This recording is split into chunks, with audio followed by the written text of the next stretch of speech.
Obama's called biggest loser in midterms as he wakes up to Trump's surprise. Barack Obama broke past presidential tradition as he actively went out and campaigned for key Democrats running in last night's midterm election.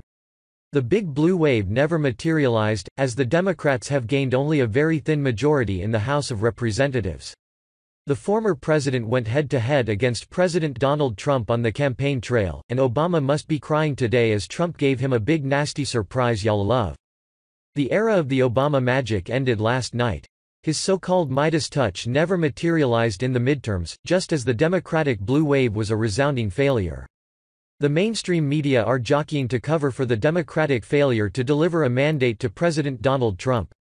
They hung their hopes that Barack Obama could deliver key races in which big money along with Hollywood star power would expose President Trump's 2016 victory as a lie, but it all fell flat.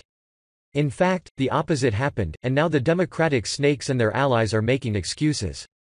Obama campaigned for Florida gubernatorial candidate Andrew Gillum, Georgia gubernatorial candidate Stacey Abrams, Ohio gubernatorial candidate Richard Cordray, and last, but not least, Indiana Senator Joe Donnelly. All of them lost, despite breaking records in fundraising.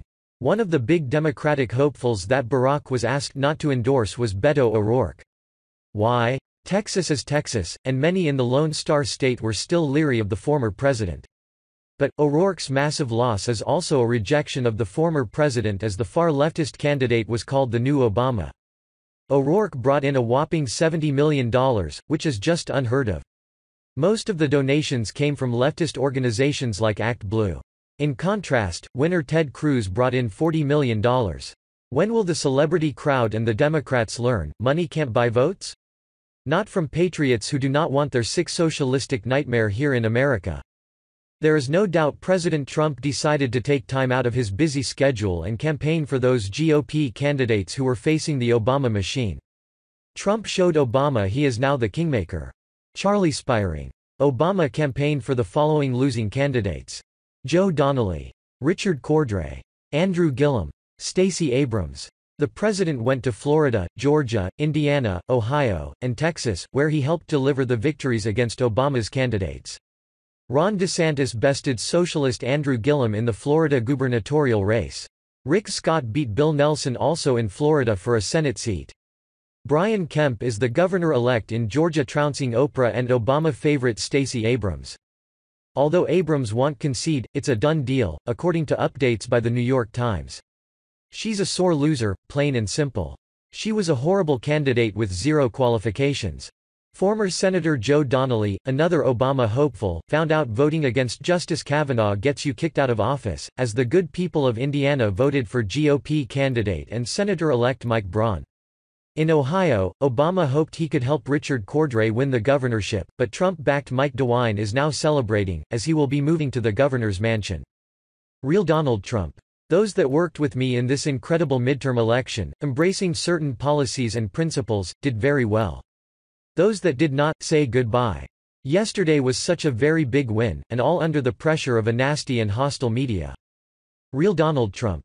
To any of the pundits or talking heads that do not give us proper credit for this great midterm election, just remember two words: fake news.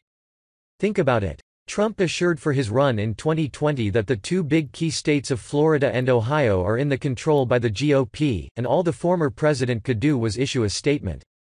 He must be so mortified, crying liberal tears into his morning cup of coffee.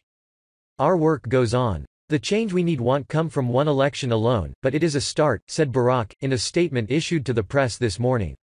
Wow, that's not much of a victory lap, is it? Timber 4405. 17H. Real James Woods.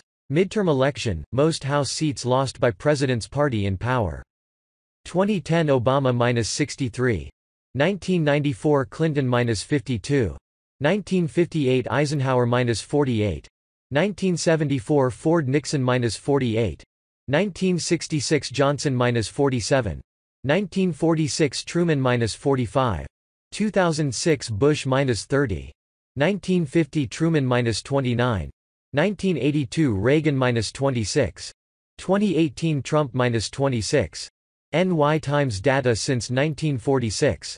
Dave 451972.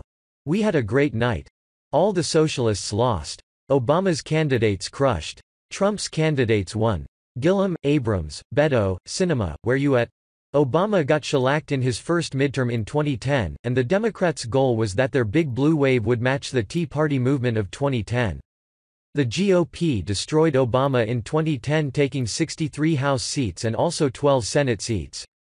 It made history as a total repudiation of Obama's presidency. That's not even close to what happened in this midterm. There was no blue wave or any shellacking of any kind to Trump's presidency. Now, it's the Democrats who are on the hot seat. If they just sit around in the House and resist, by 2020 Americans will be so fed up, President Trump will cruise to a landslide victory. No one should be celebrating in the Democratic camp today.